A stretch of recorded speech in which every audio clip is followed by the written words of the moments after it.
बिस्मिल्लाहिर्रहमानिर्रहीम अस्सलाम वालेकुम to my all students. New Oxford modern English for grade 4 का हम चैप्टर नंबर 5 की वर्ड्स मीनिंग्स कर चुके हैं, ट्रांसलेशन हो चुकी है और आज हम इसके चैप्टर नंबर 5 की फुल एक्सरसाइज में आपके सामने करूँगी। इसकी एक्सरसाइज है आपके सामने comprehension A, answer the following questions. ये तमाम नीचे तक क्वेश्चंस हैं, मैंने ये आपके लिए लिखे हैं ताकि हम वक्त अपना सेव कर सकें। Messages from the mountains, exercise comprehension A part. इसका फर्स्ट ए पार्ट का फर्स्ट है answer them, right. Where does uncle Rafi work? Uncle Rafi कहाँ काम करते थे? Uncle Rafi works for a travel company. इसका नेक्स्ट क्वेश्चन है where is Aliya and Aftab's father? Aliya और आफ्ताब के फादर कहाँ हैं? Aliya and Aftab's father had gone to buy food dinner. Aliya और आफ्ताब के फादर रात के खाने के लिए कुछ चीज़ें लेने बाज़ार गए थे। हाउ डू रफ़ी मम Alia and Aftab stay healthy?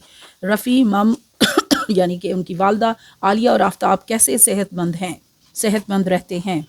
Rafi मम, ये 2 दफ़ा लिखा गया है।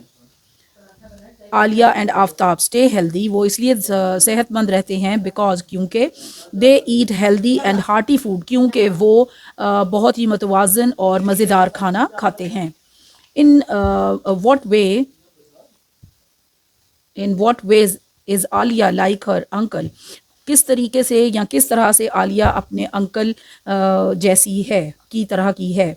Alia likes her uncle because they both have adventurous nature, क्योंकि वो आलिया इसलिए अपने अंकल को पसंद करती है बिकॉज दोनों की जो नेचर है यानी कि फितरी तौर पर वो दोनों एडवेंचरस यानी मुहिमजू हैं। What are the marks on the rock wall in रफ़ीज़ photograph in the village? Rafi की वो फोटोग्राफ जो विलेज के साथ थी उनके उस पर क्या दीवारों पर कौन से निशान थे? There are ancient writing marks by Buddhist monks on the rock wall in रफ़ीज़ photograph in the village. वहाँ पर यानी रॉक वॉल यानी जो पत्थर की दीवारें थी उनके ऊपर विलेज की जो तस्वीर थी उसमें बुद्धिस्ट मॉन्क्स यानी कि बुद्ध मत के राहिबों की लिखी हुई कुछ राइटिंग्स थी, उनके वो वहाँ पर निशानात थे। What is the name of the glacier Aliya has learned about in school? Where is it and what is happening to it? What is the name of the glacier, जो आलिया ने जो स्कूल में पढ़ा था उस ग्लेशियर का नाम क्या था और वो कहाँ था और वहाँ पर क्या हुआ? Tasman glacier is the name of the glacier, उस ग्लेशियर का नाम टैसमैन था।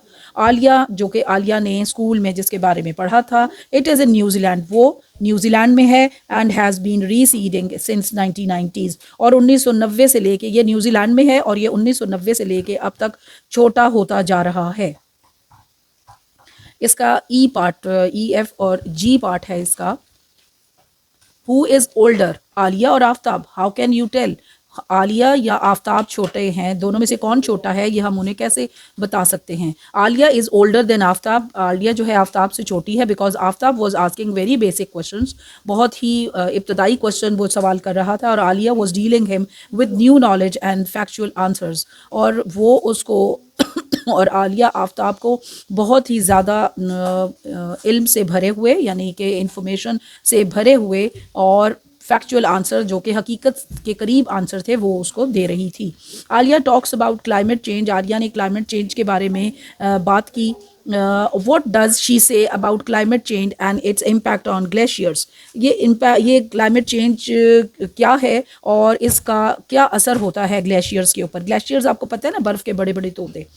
Because of too much burning of fossil fuels की बहुत ज़्यादा जो है उनके जलाने की वजह से और बहुत ही ज़्यादा कार्बन डाइऑक्साइड एटमॉस्फेयर में जाने की वजह से ये ऐसा होता है कि and this is one of, और ये बहुत बड़ी क्लाइमेट चेंज की बहुत बड़ी वजह है, यानी कि एटमॉस्फेयर के अंदर कार्बन डाइऑक्साइड ज़्यादा हो जाने की वजह से ग्लेशियर्स जो हैं वो उन पर ये इम्पैक्ट पड़ता है, उन पर यह असर पड़ता है कि वो मेल्ट हो रहे हैं दिन ब दिन। अब ये था कि उन्होंने एक स्टेटमेंट दी हुई है, Alia laughed it's not gravity Aftab, Alia हंसी और उसने कहा कि ये आफ्ताब ये ग्रेविटी नहीं है। इस नीचे जो कुछ दिए हुए क्वेश्चंस हैं उनको हमने आंसर करना है, उनके जवाब लिखने हैं, और इसका पहला क्वेश्चन है व्हाट वाज ग्रेविटी? ग्रेविटी क्या था? Graffiti was writings and drawings. Graffiti जो है वो लिखाई है या वो ड्राइंग्स हैं, वो स्केच किया हुआ है कुछ, विच आर ओल्ड, जो बहुत पुरानी है, and it is written on the public places on walls और रॉक्स, जिनको पब्लिक प्लेसेस यानी वो जो आम हमारी जो पब्लिक की जगह होती है, यानी कि आम लोगों के लिए वाली जो जगह होती है, उनको वॉल्स या पत्थरों पर इनको लिखा जाता है, उसको ग्राफिटी कहते हैं।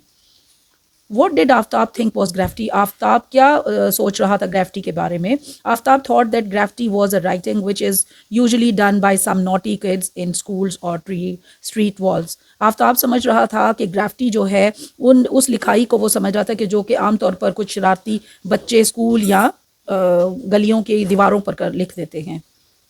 Why was uncle Rafi trying to protect it? और अंकल रफ़ी जो हैं वो इसको यानी ग्राफिटी को प्रोटेक्ट यानी उसकी हिफाजत क्यों करना चाहते हैं, क्यों कर रहे हैं? Uncle Rafi was trying to protect it. Uncle Rafi इसको इसलिए इसको महफूज कर रहे हैं, उसकी हिफाजत कर रहे थे, क्योंकि ग्राफिटी इट टेल्स, क्योंकि ग्राफिटी जो है tells us about the history of the area, यानी उस इलाके की जो हिस्ट्री होती है, उसकी तारीख होती है, ग्राफिटी उसके बारे में हमें बताती है। तो जब हम जो पुराने इलाके होते हैं उनके बारे में जब जानना चाहते हैं तो we can look on walls and rocks of that place, ठीक है। तो हम उनके बारे में जानने के लिए ग्राफिटी यानी कि उन दीवारों और पत्थरों पे जो लिखा होगा, हमें उससे बहुत सी नॉलेज मिल जाती है उस इलाके के बारे में। बी पार्ट है वर्किंग विद वर्ड्स, ठीक है, अल्फाज के साथ काम। अब यूज़ दी डिक्शनरी, हमने इसके मीनिंग्स लिखने थे, वो मैंने एल्पाइन का मीनिंग लिखा है, इंग्लिश मीनिंग है इसका माउंटेन प्लांट, और कैरोबाइनर जो होता है एक स्नैप रिंग होता है, ऐसे गोल साइक रिंग होता है, ठीक है, और इसके साथ रस्सा लगा के आगे चीज़ों को खींचा जा सकता है, हम उसको अटैच कर सकते हैं, तो इसको कैरोबाइनर कहते हैं। नॉट एक नैरल होती है, यानी कि हम गिरा लगाते हैं। और एवेलांचे क्या होता है? ब्लिजर्ड, बहुत ही बड़ा किस्म का जो हमारा बर्फ़ानी तूफ़ान जब आता है तो उसको एवेलांचे कहते हैं, जिसको एक उसका नाम ब्लिजर्ड भी है। Glacier, a large body of ice, यानी बहुत बड़ा बर्फ़ का तोदा। पीक, टॉप ऑफ माउंटेन को कहते हैं, चोटी को कहते हैं। एनोरैक होता है हैवी किस्म की जैकेट जो बहुत ज़्यादा बर्फ़ानी इलाके में पहनी जाती है। आइस पिक, आइस को तोड़ने वाला एक टूल, एक हथियार जो कि हम टूल फॉर ब्रेकिंग आइस के लिए हम इस्तेमाल करते हैं। समिट को चोटी कहते हैं, यानी कि पीक। अब हम इन्हीं एडजेक्टिव के उन्होंने यहाँ कहा था, ये देखें यहाँ पर आपको विजिबल कराने के लिए मैं आपको दिखाती हूँ यहाँ से, कि ये था कि यूज़ द वर्ड्स, यानी एक जो ऊपर एडजेक्टिव्स दिए हुए थे उनको हमने उन सेंटेंसेस में इस्तेमाल करना था, ठीक है। एक ये क्वेश्चन है और दूसरा आगे है। पहले मैं आपके इनके सेंटेंसेस भी उर्दू में मीनिंग इंग्लिश में बता चुकी हूँ, उर्दू में मीनिंग भी बताऊंगी, साथ इनके सेंटेंसेस में इनका यूजेज भी दिखाऊंगी। Complete this table of adjective, हमने एडजेक्टिव का ये जो टेबल है इसको कंप्लीट करना है आपके सामने, ठीक है। ये मैंने 2 क्वेश्चन आपको बता दिए ताकि फिर मैं आपको कंटिन्यूटी में आगे क्वेश्चंस करवा सकूं। अब ये वर्ड्स हैं एडजेक्टिव्स, यानी कि ये जो ऊपर वाले सारे वर्ड्स हैं इनके नीचे मीनिंग्स भी हैं और इन एडजेक्टिव्स को मैंने एज अ वर्ड भी लिखा है और इनके साथ साथ सेंटेंस है। एल्पाइन, पहाड़ी पौधा, यानी कि वो इलाका वो पौधा जो पहाड़ी इलाके में आपको नज़र आता है। There are many alpine trees in Murree, ठीक है, मरी में एल्पाइन के बहुत से दरख्त हैं। कैरोबाइनर जो है मोटी रस्सी से जुड़ने वाला ring. I have 2 carabiners at home, मेरे पास घर में 2 कैरोबाइनर्स हैं, यानी कि इस तरह के जो रिंग टाइप हैं, वो एक आला होता है, वो मेरे पास 2 हैं। नॉट, गिरा, I can't open this knot, मैं ये गिरा नहीं खोल सकता। एवलांचे, बर्फानी तोदा, the big avalanche has destroyed the village, जो एक बर्फानी तूफान आया और तूफान आने से विलेज उसने सारा तबाह कर दिया। ग्लेशियर, बर्फ़ का तोदा, देयर आर मैनी ग्लेशियर्स इन पाकिस्तान, यानी कि पाकिस्तान में बहुत से ग्लेशियर्स हैं। पीक, चोटी को कहते हैं। Uncle Rafi climb the peak of Karakoram mountain, uncle Rafi ने कराकरम के पहाड़ को की चोटी तक उन्होंने क्लाइंब किया। Anorak, jacket, uncle Rafi was wearing anorak in the photo, uncle Rafi ने तस्वीर में एनोरैक पहना हुआ था, यानी कि एनोरैक यानी कि जैकेट पहनी हुई थी। आइस पिक, बर्फ़ तोड़ने, ice pick is very useful tool, ice pick जो है बहुत ही कारआमद, बहुत ही यूज़फुल, यानी कि बहुत ही कारआमद, बहुत ही फ़ायदेमंद एक टूल है। समिट, चोटी को कहते हैं। Rana has reached on the summit finally, Rana जो है वो आखिरकार समिट तक पहुंच गया। हम ये वाला क्वेश्चन देख लें, ये वाला, complete this table of adjectives, use the words in oral sentences, ठीक है। और ये है यहाँ पर दिया हुआ था बिग, तो हमारा इसकी एडजेक्टिव की सेकेंड और थर्ड डिग्रीज है। Big, bigger, biggest, small, smaller, smallest, smooth, smoother, smoothest, rich, richer, richest, poor, poorer, poorest, low, lower, lower, lower, lowest, high, higher, higher. Learning about language, ठीक है, हमने language के बारे में है। फैक्ट क्या होता है? Fact is something that is true. जो फैक्ट होता है वो ट्रू होता है।